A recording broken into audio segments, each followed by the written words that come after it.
اور رو کے حضور فرمانے لگے، رو کے، کہ اس قبر کے عذاب سے رب کی پناہ مانگو اور اس کے لیے تیاری کر لو، یہ بڑا سخت دن ہے۔ حضرت سعد بن معاذ رضی اللہ تعالیٰ عنہ کا جب جنازہ تھا، فرماتے ہم جا رہے تھے تو 5-6 قبریں تھیں، تو حضور نے فرمایا کن کی قبریں؟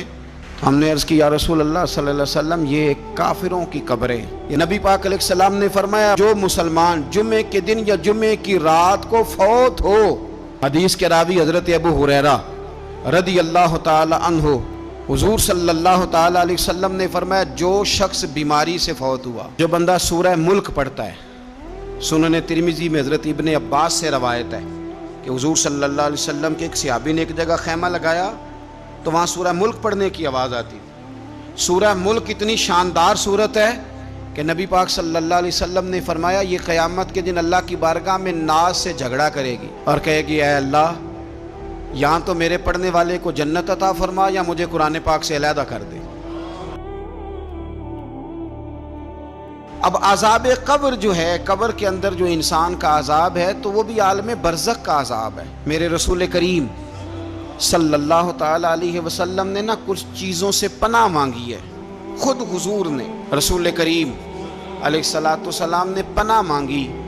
حضور فرمانے لگے اے اللہ مجھے کنجوسی سے، بخیلی سے پناہ عطا فرما، اور حضور نے باقاعدہ پناہ مانگی ہے کہ اے اللہ مجھے ارذل العمر ہونے سے پناہ میں رکھ، جب عمر اتنی زیادہ ہو جائے کہ وجود کے حصے کام کرنا چھوڑ جائیں، اس سے پناہ مانگی۔ اور خود میرے نبی پاک علیہ السلام نے قبر کے عذاب سے پناہ مانگی۔ یہ تعلیم امت کے لیے کہ تم بھی پناہ مانگو عذاب قبر سے۔ قبر کا عذاب برحق ہے، قبر کے لیے تیاری کر کے رکھنا، اپنی قبر کو یاد رکھنا، مر جانے کو یاد رکھنا۔ حضرت سعد بن معاذ رضی اللہ تعالیٰ عنہ کا جب جنازہ تھا تو صحابہ کرام فرماتے ہیں کہ حضور نے نماز جنازہ کی امامت فرمائی تو قبر کے تیار ہونے میں کچھ دیر تھی، تو رسول کریم صلی اللہ علیہ وسلم زمین پر بیٹھ گئے اور ایک لکڑی سے حضور زمین کریدنے لگے۔ ہم وہ انتظار تھے کہ اللہ کے رسول صلی اللہ علیہ وسلم سر مبارک اٹھائیں، ہمیں کو نصیحت کریں۔ فرماتے حضور نے سر اقدس اٹھایا تو حضور کی آنکھوں میں آنسو تھے، اور رو کے حضور فرمانے لگے، رو کے، کہ اس قبر کے عذاب سے رب کی پناہ مانگو اور اس کے لیے تیاری کر لو، یہ بڑا سخت دن ہے۔ رو کے حضور نے فرمایا، رو کے۔ آج تو لوگ مذاق بناتے ہیں، کچھ فقیر صوفی درویش کہلانے والے بھی، وہ کہتے ہیں جو مولوی بتا رہے ہیں نا قبر میں بچھو ہوں گے، سانپ ہوں گے، یہ تو مولوی اپنی قبر بتا رہا ہے، ہمارا اس سے کیا لینا دینا ہے۔ خدا سے ڈریں۔ وہ چیزیں جو احادیث مبارکہ میں آ گئیں، جس سے نبی پاک نے ہمیں ڈرایا، ہمیں سمجھایا، آپ اس تنبیہ کو، اس نصیحت کو آپ اس رنگ میں لیں گے کہ مذاق بنایا جائے گا دین کا، بجائے اس کے کہ اس سے ڈرا جائے۔ حضرت سیدنا براء بن عازب رضی اللہ تعالیٰ عنہ ارشاد فرماتے ہیں کہ میں نے نبی پاک صلی اللہ تعالیٰ علیہ وآلہ وسلم سے خود اس بات کو سنا ہے، خود رسول کریم صلی اللہ علیہ وسلم نے فرمایا۔ حضرت زید بن ثابت رضی اللہ تعالیٰ عنہ بھی اس بات کے راوی ہیں، فرماتے ہم جا رہے تھے تو 5-6 قبریں تھیں، تو حضور نے فرمایا کن کی قبریں؟ ہم نے عرض کی یا رسول اللہ صلی اللہ علیہ وسلم یہ کافروں کی قبریں۔ یہ صحیح مسلم میں حدیث موجود ہے، کفار کی قبریں۔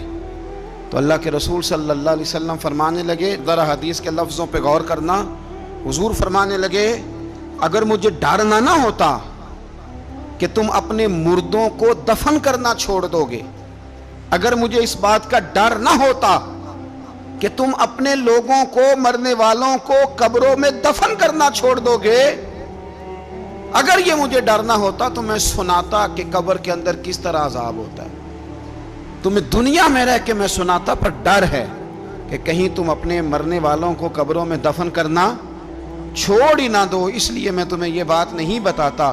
اور میرے رسول کریم صلی اللہ تعالی علیہ وآلہ وسلم نے پھر ارشاد فرمایا، اپنے غلاموں کی طرف نظر فرمائی، یہ بات کہہ کے کہ اگر مجھے ڈر نہ ہوتا کہ تم دفن کرنا چھوڑ دو گے تو تمہیں میں سنا دیتا کہ قبر میں کیا عذاب ہوتا ہے۔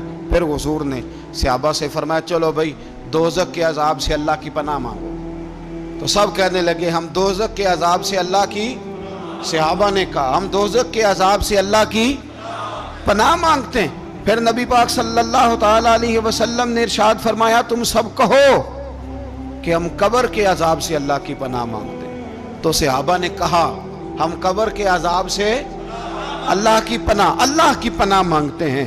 پھر میرے رسول پاک علیہ الصلوۃ والسلام نے فرمایا تم کہو، سارے یہ کہو کہ ہم ظاہری اور باطنی فتنوں سے اللہ کی پناہ مانگتے ہیں۔ تو صحابہ نے کہا کہ ہم ظاہری اور باطنی فتنوں سے اللہ کی پناہ مانگتے ہیں۔ پھر میرے محبوب علیہ السلام نے فرمایا تم کہو کہ ہم دجال کے فتنے سے اللہ کی پناہ مانگتے ہیں۔